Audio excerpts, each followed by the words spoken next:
munaasabadana ay ka soo xaadireen mas'uuliyiin madax iyo marti sharaf tiro badan oo ay ka mid yihiin madaxweyne ku-xigeenka Jamhuuriyadda Soomaaliland Mudane Maxamed Cali Aw Cabdi maamulka sare ee dawladda hoose iyo guddiga fulinta ee caasimadda Hargeysa ayaa si weyn ugu dheeraaday milgaha maamuuska miisaanka iyo macnaha ay dawlad hoose ahaan u leedahay munaasabadaasi xogayaha dawladda hoose ee caasimadda Hargeysa Mudane Siciid Nuur ayaa guud ahaanba madaxda iyo mas'uuliyiintii ka qayb gashay munaasabadaasi ku soo dhaweeyay soo bandhigista iyo isla xisaabtanka dawladda hoose ee caasimadda Hargeysa ee sanadihii 2022 ilaa 2024 iyo sagaalka degmo ee ay ka kooban tahay waxaanu intaasi ku daray xogayaha fulinta ee dawladda hoose ee caasimadda Hargeysa in muddadii ay hoggaanka u hayeen maamul ahaan Hargeysa in ay gaadhay horumar xooggan kuwaasi oo isugu jira dhammaanba adeegyada waxqabad ee dawladda hoose guud ahaan geesaha kalena maayirka caasimadda Soomaaliland ee Hargeysa Mudane Cabdikariin Axmed Mooge ayaa waxa uu faahfaahin dheeraad ah ka bixiyay ku talagalka munaasabadaasi maanta lagu qabtay caasimadda Soomaaliland ee Hargeysa maanta waa maalin weyn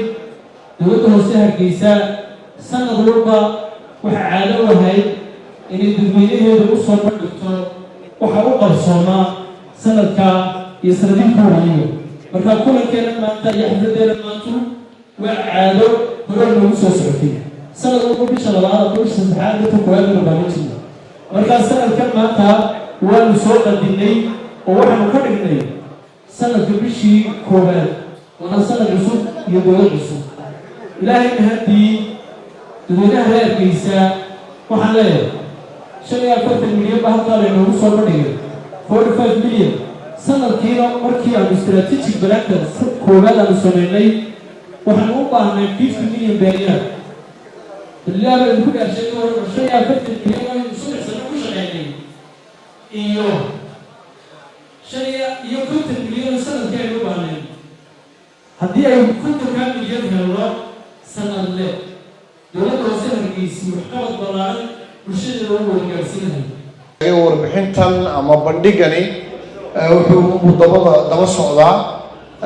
caadadeennii ahayd inaynu sanad walba soo bandhigno wixii dadka loo qabtay laakiin waxaanu sanadkan ku dadaalnay inaanu dadka xasuusino maadaama carabku iska badnaa inaanu dadka xasuusino intii golaha deegaanka ee cusub uu yimi ilaa maanta wixii inoo qabsoomay waxaan sidoo kale annagana faano qarankana faano inaanu nahay institutionkii ugu horeeyay ee sanadada 3 sano isku xiga oo joogtaa dadkiisa la wadaagay wixii dakhli soo galay iyo halkay ku baxday ama shaqadii lagu qabtay waxaan rajaynaynaa in hay'adaha kale dawladina ay nagaga insha Allah nagaga daydaan kuwa sameeyana waa midkiina haday jiraan oo aan ogeyn way maadsan waxaan doonayaa iyadana sidoo kale shacabka u sheego dawladda hoose Hargeysa waxa hanti dhowrka qaranku uu galay 3 sano tagay sanadna kama baaqan sanad walbana warbixintiisa oo dhameystiran ayaa taala oo sheegaysa in dawladda hoose reportska hanti dhowrka ka soo baxay ay sheegan cadeynayaan in dawladda hoose ay ka maran tahay wax isdabamarin ama musuqmaasuq ayaa iyaduna cad oo reportskeeda yaalaan waan ogahay inaan dadka reer Hargeysa aanay dafrsanayn wax la qabtay waan ogahay inay ogyihiin wax loo qabtay waan ogahay oo nacasmeeyay markii doorashadu dhacday xoogaa kala qaybsanaana inay ku timi midnimada magaalada Hargeysa markii aan xisbiga taageeray waxaan rajaynayaa inaan dadaalo kalmadaygu imsantan weey waxaan doonayaa inaan dadaalo oo aan ka shaqeeyo sidii dadkayga aan u bilay lahaa Hargeysa oo mid noqota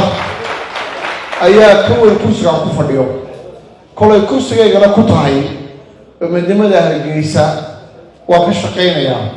geed walba waan u fadhiisanayaa dadkayga raba inay la kulmaan ila xisaabtamaan marka ay suuragal tahay ugu haboon waan hor fadhiisanayaa dadkaygana waxaa laga rabaa si degan oo ilbaxnimo leh inay u kala codsano wada xisaabtanka dii wada xisaabtanku inaga galo maqaaxiyaha kaalay iyo maqaaxi ugu waran iyo taas wada xisaabtan ma aha waxaan si diyaar u ahay madal kasta oo layga codsado oo dadkaygu ay su'aalo igu weydiinayaan inaan tago. waxaan sidoo kale dadka xasuusinayaa insha Allah waxaan dadkayga xasuusinayaa halkan waxaa fadhiya xubnihi golaha deegaanka wada xisaabtanka shuruuc baa sheegta ciddan ay sharcigu nagu waajibay inay nala xisaabtanto sharcigaa ka hadlaya waana la akhriyi karaa. dhammaanba madaxdii munaasabadaasi lagu maamuusay oo ugu horreeyo madaxweyne ku-xigeenka jamhuuriyadda somalilan mudane maxamed cali aw cabdi ayaa ku dheeraaday kana markhaati kacay in intay taalkeeda ay awood horumarineed ay hirgelisay amaba ay hirgeliyeen maamulka dowladda hoose ee caasimadda hargeysa. wixii soo galay iyo wixii ka baxay xisaabtirkeygii inaan soo bandhigo qofkaasi ama hay-addaasi waxay muujisay kalsooni iyo daahfurnaan bay muujisay. aad iyo aad baan golaha deegaanka fulintooda iyo dhammaantood xildhibaanadaba ugu mahadnaqayaa anigoo ku hadlay afka dowladda afka madaxweynahaba badheerka ay badheereen inay wixii ay qabteenna soo bandhigaan wixii soo galay iyo si u baxdayna ay sheegaan ay soo bandhigeen. waxaan rajaynaynaa inay halkaa ka sii wadaan dowladaha hoose ee dalkuna ay ku daydaan. waxaan leenahay dowladaha hoose dhammaantood waxa qurux badan oo aan ku waaninayaa oo aan ku boorinayaa inay soo bandhigaan wixii ay qabteen iyo wixii soo galay siday u baxeen iyo si intii soo gashayba.